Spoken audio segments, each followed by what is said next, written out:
Nasa parte na ulit tayo ng season na exciting at hindi na tayo makapag-antay na makapanood na ulit ng Ginebra Basketball. Let me be clear, sobrang excited ako for this season for reasons I will explain later. Pero basically, itong season na to, personally, feels different. Pero may something familiar to it na hindi ko ganong ma-explain, pero I will try to unpack this video. And I feel nagsistem yung fact na yon sa roster na to, not looking like, contenders, na weirdly enough, is good. For the first time in a long time, underdogs ang Barangay Ginebra. Wala masyado nag-e-expect, syempre maliban sa mga Ginebra fans na, tayo, wala masyado nag-e-expect na maging top 3 or top 2 finishers ang Ginebra this conference. It's always San Miguel, TNT, Converge. Then tsaka lang papasok ang Barangay Ginebra sa conversation and medyo reluctant pa. And we've covered Ginebra's wing position previously. Pero ngayon it has gotten more interesting. And hindi lang sa wing position yung naging interesting, pati rin sa bigs and even yung overall lineup nila. Pero balik tayo sa wings, they've added Sonny Estile to the mix, nakuha nila sa draft. So now it's 3 people fighting for 1 position sa team na to. Healthy competition to within the team, within the lineup. Diba, players are fighting for minutes and for their careers, their spots sa roster. And I think that's good. That promotes growth and actually players trying hard mula sa practice hanggang sa actual games kapag nabigyan ng chance. So now this video, we will go over some items to discuss na dapat mong malaman sa darating na PBA season. Ito na yung preview video and additionally, i-explain ko rin kung bakit exciting tong season na to despite, the roster or the team not being as seen as contenders by a lot of people. Yeah.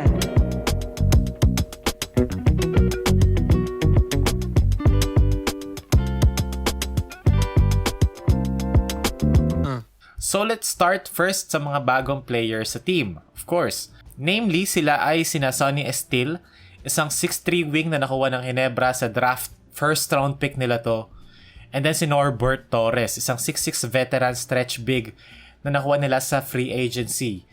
Nabasa ko kaninang umaga lang na Norbert had a choice kung magbabalik ba siya sa Meralco or maglalaro siya for Barangay Ginebra, and I see naman on why he would choose Barangay Ginebra kasi kulang nga sa bigs and he is one. Pero pag-usapan muna natin si Sonny Estile. Well, nagawa na rin naman natin yon sa mga previous videos natin, pero very brief description lang para sa mga hindi pa nakapanood. But Sonny Estile, MVP ng Draft Combine, played for Pampanga sa MPBL, isa siyang letran commit. Pero for most of his career sa, common knowledge nating lahat, he's an MPBL player kung saan naglaro siya around 9 minutes per game sa stint niya with Pampanga in which he averaged 3.1 points and 2.4 rebounds. Numbers wise, medyo hindi kagulat-gulat, parang okay, 3 points, 2 rebounds, what else? Pero actually, mas tumagal, mas maraming araw na lumipas after ng draft. Mas nagugustuhan ko tong pick na to be honest And actually, kaya ko sabihin na I am a Sonny Estile fan and I am a Sonny Estile believer. I really hope he turns out to be a solid pick for Barangay Ginebra. I am rooting for Sonny Estile. Anyway, I've heard sa tune-up game against Terra Firma, Sonny Estile scored 16 points. Alam ko naman na tune-up lang yon and against Terra Firma yon. But still, diba?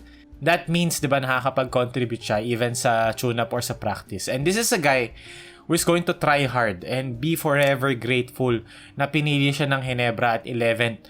Na, wala kang nakakakilala sa kanya in the first place. And again, diba, babalik tayo sa healthy competition. Next guy is Norbert Torres. Veteran, proven na solid, second to third string big man who can shoot from the outside. Yun talaga yung laro niya, is more of a stretch big, pero kaya rin naman yung makapagbungguan sa defense. Definitely an upgrade over Ben Adamos. Pero again, since si Isaac Go is rumored to come back 2026 next year, mga around February or March, pero kung conservative tayo, siguro mga around April na. Tapos si Japet, balita ko lang kaninang umaga, nabasa ko na baka out siya sa mga earlier games this conference. Diba? So may spot for Norbert Torres to earn his spot and minutes sa team, na which again would promote healthy competition between him, Torres, and si Isaac Go na naka-sideline for now. Diba? This would promote players actually trying hard and merong chip on their shoulders.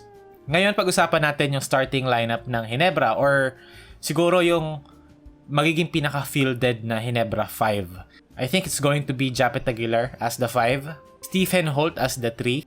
Naniniwala ako na magsa-slide up siya ng position instead of, players like Maya, Maverick, or Jason David taking that position. I think kung ilalagay ko yung sarili ko sa posisyon ni Tim Cone, kung mag-iisip ako na kunyari ako si Tim Cone, I'd pretend na ako si Tim Cone. Ang pinaka most likely na mangyayari dito ay Stephen Holt maglalaro as the small forward. Pero anyway, again, Stephen Holt as the 3, RJ Abarientos as the 1. I hope he takes the next step na. Second year niya na sa liga, and I hope, ito na yon. Scotty Thompson naman as the 2, and finally, Troy Rosario as the 4. Titignan natin yung lineup. This lineup looks good. This lineup looks versatile. Good balance between players, na maraming kayang gawin, and a player like RJ Abarientos is going to be the aggressive one in terms of scoring. Pero I feel kapag 48-minute game na, doon na natin mararamdaman ng kawalan ng isang Jamie Malonzo. A lot of fans said nung umalis si Jamie na hindi naman kawalan si Jamie, pero I can assure you guys, kapag naglaro ng Barangay Ginebra, mararamdaman nating lahat yung kawalan ng isang Jamie Malonzo, because Malonzo at the end of the day is still 6'6", 6'7", wing, athletic-ish, post-injury, isa pa rin yung 6'7", na at the very least can play the power forward position very effectively. And si Malonzo kasi very eager and very confident. Sometimes, yun pa nga yung weakness niya. Pero, hindi kasi siya passive, and he really takes his own liberty na maging aggressive sa offense and not rely too much sa execution ng offense, na kapag nagiging stagnant ang Ginebra, nagiging mahalaga yung ganun. Kita natin yun ng Game 7. And even some games against TNT nung finals, na yung aggressiveness ni Malonzo nag-pay off para sa team. Pero again, since wala na si Jamie, move on na tayo, merong gap sa bench unit ng Ginebra, especially sa wing position. And nakaka-excite ulit isipin yung fact na merong players that could become revelations. Naalala natin si Prince Sanity, Caperal, Ginebra GOAT, na out of nowhere, free agency signing lang din yata yun. And then, naging factor siya off the bench, and nung pandemic nga, isa pa sa mga most improved players nung panahon na yon. Si Raymond Aguilar also had a revelation game. Rob Labagala nung dati. From a practice player, bigla naging solid bench guy. Even started some games for Ginebra. Mac Baracael, former Gilas, Batang Gilas standout. Gilas Cadet standout na medyo rocky start sa career. Pero pagdating sa Ginebra, kay Coach Alchua playing alongside Chris Ellis, bigla naging revelation si Mac Baracael. Siya yung parang naging sumunod sa linya ng mga Ronald Tubid, John Wilson, tapos sumunod Mac Baracael. Yung mga ganong tipong players ba. And now, you see their lineup. Jason David, Sonny Estil, Jeremiah Gray, Norbert Torres, to some extent si RJ Abarientos, These guys, may gustong patunayan to and gustong i-prove yung kakayahan nila na they belong to this team and this league, and they deserve minutes. Dati kasi malakas lineup ng Ginebra, So yung players, yung numbers and yung performance nila would decline kasi it averages out din naman sa usual output ng Barangay Ginebra. And now, since medyo manipis yung roster, it is very refreshing na maramdaman na excited tayo makakita ng players na mag-improve or mag-step up ng games nila. And again, for the first time in a long time, kasi underdogs ang Ginebra. I've seen a post somewhere, pero may nakita akong post si Jeremiah Gray daw, when you suddenly become important at work. And ang gusto ko lang naman sabihin, do you guys really think Jeremiah Gray is not dying to finally have the chance na i-redeem yung sarili niya? Na makabawi after everything that happened to him? I'd argue Jeremiah Gray, excited na yan na makapaglaro at ipakita ulit sa buong Ginebra management na deserve niya yung minutes and deserve niya ulit mabigyan ng chance na maging part ng core ng Barangay Ginebra. Alam ko ang core ni Pakinggan, pero this is a Ginebra team I'd fight for and I'd root for. This is a Ginebra team na ipaglalaban ko hanggang dulo ng conference, kasi for the first time in a long time, this team feels like a Ginebra team and not, a San Miguel rip-off na sobrang talented, mag-average out, to their usual output, and madidisappoint tayo kasi bakit ganito lang.